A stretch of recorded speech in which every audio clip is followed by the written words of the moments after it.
আসসালামু আলাইকুম বন্ধুরা, আজকে আপনাদের মাঝে আসলাম শনপাপড়ি ব্যবসার আইডিয়া নিয়ে। শনপাপড়ি বানিয়ে আপনারা চাইলে দোকানে দোকানে বিক্রি করতে পারেন। আপনারা চাইলে কারখানা আকারেও বড় আকারে ব্যবসা করে এই শনপাপড়ি বানিয়ে ব্যবসা করতে পারেন। শনপাপড়ির সম্পূর্ণ রেসিপিটা আপনাদের সামনে তুলে ধরলাম, দেখেন সম্পূর্ণ ভিডিওটা। গ্রাম আটা নিছি। এই আটাটাকে প্রথম ভাইজে নিতে হবে, একটু লালচে টাইপের করে ভাজবেন এভাবে মিডিয়াম টু লো হিটে। আর 250 গ্রাম আটার জন্য আপনি 1 কেজি আপনার চিনি শিরা করতে হইবে। আমি এখানে 1 কেজি চিনি নিছি এবং চিনিটাকে যখন আপনার গলানি হয়ে যাবে এরপর যে আপনার যাইয়া একটুখানি ফ্যাট করে দিয়ে দেবেন, সামান্য অল্প পরিমাণ, মানে 1 গ্রাম দিতে পারবেন 1 কেজি চিনিতে। এবং এই ফ্যাট করে পরিমাণটা যদি বেশি হয়েছে তাহলে কিন্তু আপনার যাইয়া চিনি শিরাটা কিন্তু চিনি শিরার স্বাদটা কিন্তু থাকবে না, তাইলে আর এই জন্য অল্প পরিমাণে মানে ফ্যাট করে ব্যবহার করবেন। এই ফ্যাটকিরিটা কিন্তু আপনার মুদি দোকানে অহরহ বিক্রি করে, মানে অনেক মুদি দোকানে বিক্রি করে ফ্যাটকিরিটা।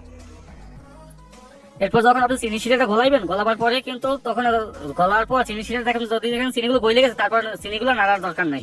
এরপর এই পর্যায়ে আপনি খুন্তি উঠে রেখে দেবেন।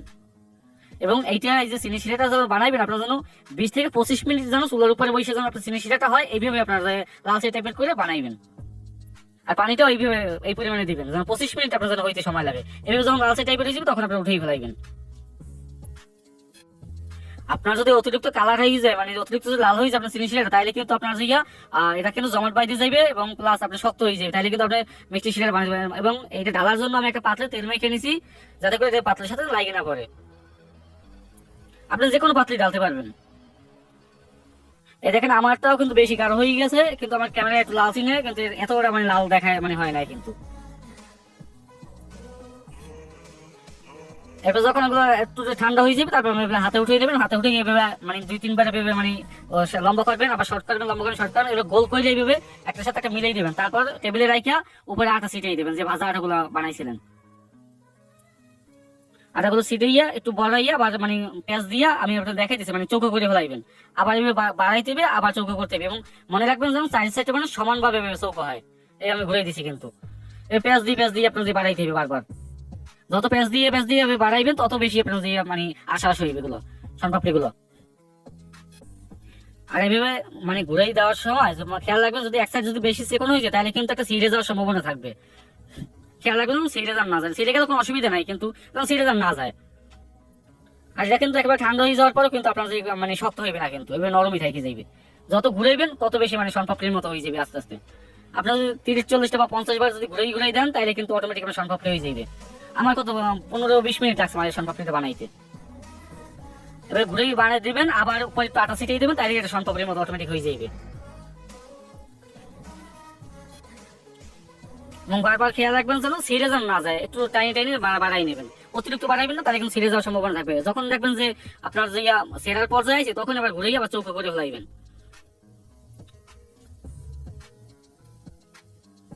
আমার এটা কিন্তু শনপাপড়ির মতো প্রায় হয়ে গেছে।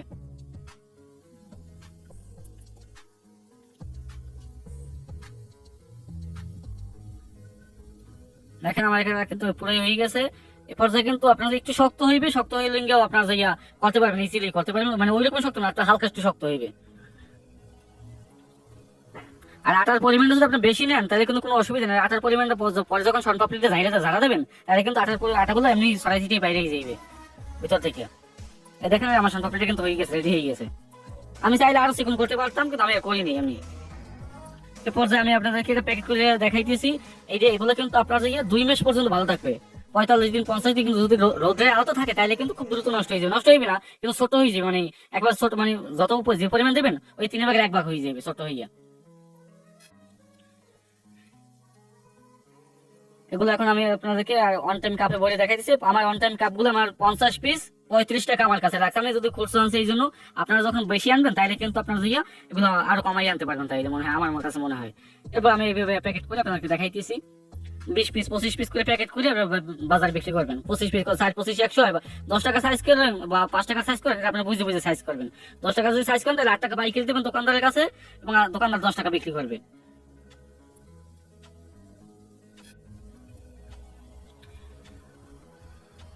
এটা যদি আপনি যদি 2-1 বার বানান তাহলে আপনার একটা আইডিয়া হয়ে যাবে যে বানানোর কোনো জটিল কোনো ঝামেলা না আসলে। আসলে অল্প টাকা দিয়ে এই ব্যবসাটা আপনি শুরু করতে পারবেন। আর এই অন টাইম কাপ যে দোকানে আপনার on time plate cup plate আপনার এলাকায় বেছে না, ওই দোকানে গেলেই পাইবেন। বা ওনাদের কাছে যদি নাও থাকে, ওনারা আপনার সাথে থেকে অ্যাড্রেস বলে দেবে যে মানে ওই ঠিকানায় গেলে আপনারা পাইবেন, এবং ওনারা বলে দিতে পারবে।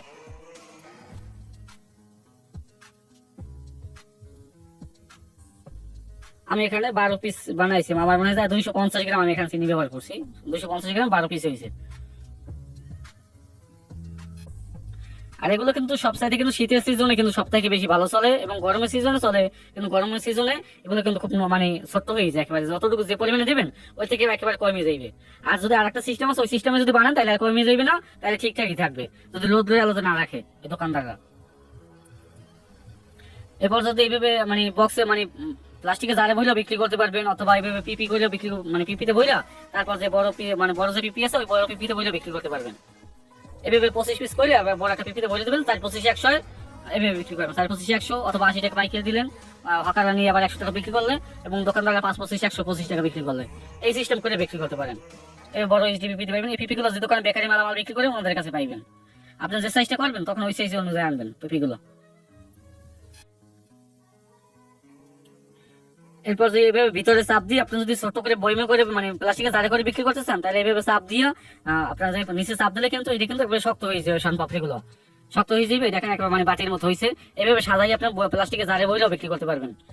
প্লাস্টিকের জারে 50 পিস বলেন, 50-200 হয়, আপনি 160 টাকার পাকে পাইকারি দিলেন, হকাররা নিয়ে 200 টাকা বিক্রি করলে বা 180 টাকা বিক্রি করলে, ব্যবসা সিস্টেমটা কিন্তু এইভাবেই সবাই করে। এভাবে চাপ দিয়ে এভাবে প্লাস্টিকের জারে, এগুলো কিন্তু প্লাস্টিকের জারে করে